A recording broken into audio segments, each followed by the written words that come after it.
electricity. Yeah. It's fun. It's a lot of fun. Come home, the dog's barking, she's angry. There's no air conditioning. Feed the dog. She makes an accident, so it's hard to find it, so I have to smell it till I wake up in the morning. It's wonderful. You see, my grandma died a very, very sad death, which isn't uncommon. She fell in her house, and being an old, frail woman, she had to go to the hospital for treatment, and she was expected to make a full recovery. She just had to stay in the hospital for about a week. Well, in that time, the very poorly guarded beds allowed her to roll over in her sleep, and that gave her even more of a severe injury. So she had to stay in an intensive care home, but she was still expected to make a recovery.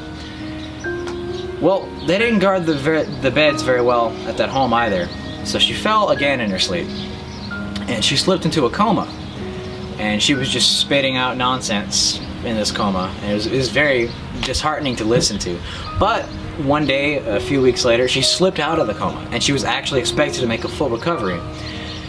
And everything was going well. We got to visit her often. She got to eat real food. The only condition was she had to be put on this feeding tube.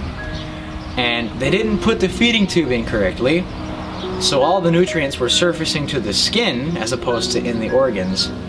And she developed an infection and she died.